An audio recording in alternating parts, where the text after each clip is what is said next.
이거 뭐 은퇴제학회에서 그러는 거 아니야? 은퇴제학회 의원들 일자리를 달라는 거 아니야? 이거 아닙니다.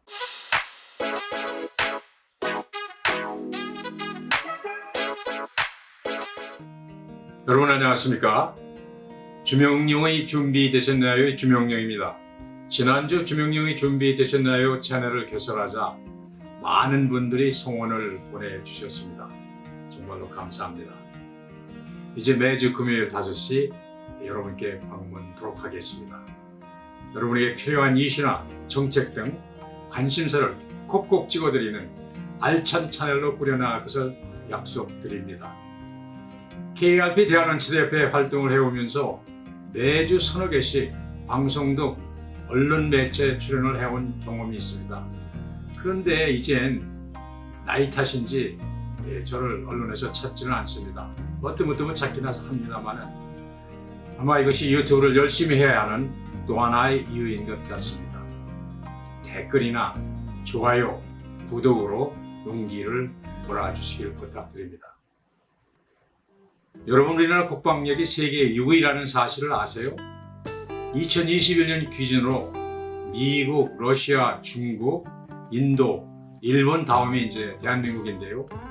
북한을 머리에 이고 사는 대한민국의 지정학적 위치와 역사적 경험인 탓도 있겠지만 이 인구 5천만의 조그만 땅덩어리 나라가 국방력 세계 6위라니 정말 놀랍습니다.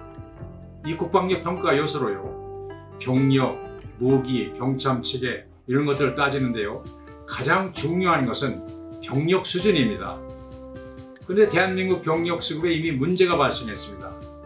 즉 저출산 노령화 영향으로 해마다 군 입대할 청년들이 줄어들고 있는 것이죠. 이대로면 아마 몇 년 뒤 안보 위험까지 발생하는 초유의 상황에 가지 않겠나 이렇게 생각합니다. 이거 어떡하죠? KRP 대한원치대협회는 지난 대통령 선거에서 각 정당과 후보들에게 10대 정책 제안을 전달했고 또 이를 발표한 바가 있습니다. 그중 하나가 줄어드는 군 병력을 은퇴자로 대체하자는 노년 모병 제도였습니다. 제대한 지 10주년이 지났는데 다시 군대 가라고 이렇게 말씀하시는 분도 있겠습니다만 결론부터 말씀을 드리면은 비전투 분야, 이게 전투하는 게 아니죠. 비전투 분야에 퇴직 은퇴자들을 고용하고 현역 입영 병력은 전투용으로 배치해서 감소되는 군 전력을 해결하자는 내용입니다. 지금 현재 퇴직 은퇴자들이 막 쏟아져 나오는 이때 이 넘쳐나는 인적 자원을 군대에서 흡수해서 인적 자원으로 활용하는 것이죠. 그렇다고 노년 모병제 제안이 단순히 이거 뭐 은퇴제학회에서 그러는 거 아니야? 은퇴제학회 의원들 일자리를 달라는 거 아니야? 이거 아닙니다. 즉 군 경험 있는 퇴직 인력 활용은 이 깊어가는 심화되는 노령사회에서 불가피한 병력 감소 해결은 물론이거니와 군 전력의 효율화를 높일 수 있는 아주 좋은 방안이기 때문입니다. 제가 하나 예를 들어보죠. 군수품 관리, 이것을 사회에서는 자재 관리라고 하죠. 지난 현역 시절에 겪었던 경험과 사회에서 직장에서 쌓아온 경력을 바탕으로 해가지고 그 노하우를 군대에서 발휘하면은 그 결과는 그치 많이 설명 안 해도 아시겠죠. 이것은 비단 군수뿐만이 아닙니다. 차량, 정비, 행정, 의무, 시설 관리 등 뭐 많죠. 민간인들이 할 수 있는 그런 은퇴자들의 사회적 경력을 발휘할 수 있는 분야가 한둘이 아닙니다. 이와 비슷한 제도는 사실 세계 최강 미국에서 널리 활용되고 있습니다. 이걸 미국에서는 바로 내셔널 가드, 아미 리저브가 있는데요. 같이 번역을 한다면 주 방위군, 또 아미 리저브는 상설 일군이라고 할 수 있겠죠. 무려 150개 병과에서 퇴직 군인 등 나이 든 세대가 파타임으로 일하고 있습니다. 이들 대우도 매우 좋습니다.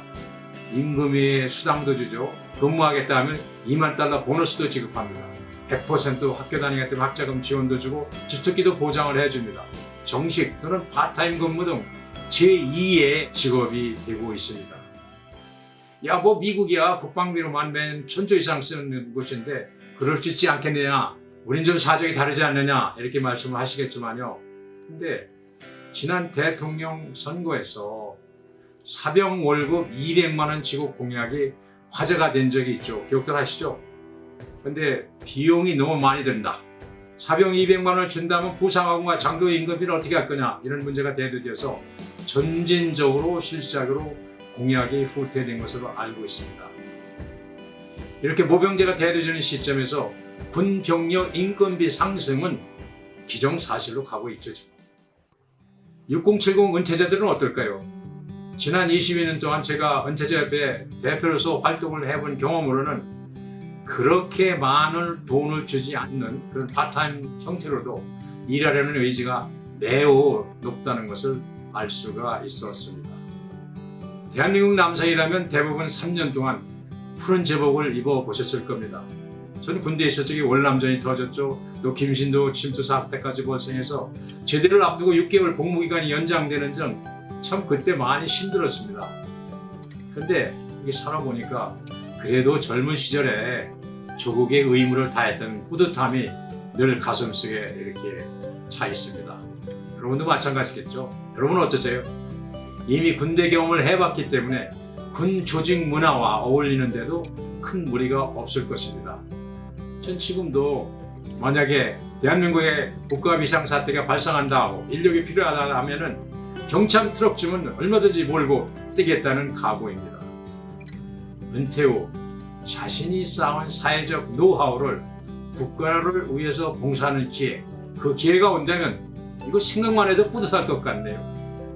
KRP 대한은퇴자협회는 은퇴 노년 모병제 도입으로 해서 정책 권위를 계속해 나갈 것입니다. 저희 지난 경험이지만 2003년 참 오래됐죠. 19년 전이죠.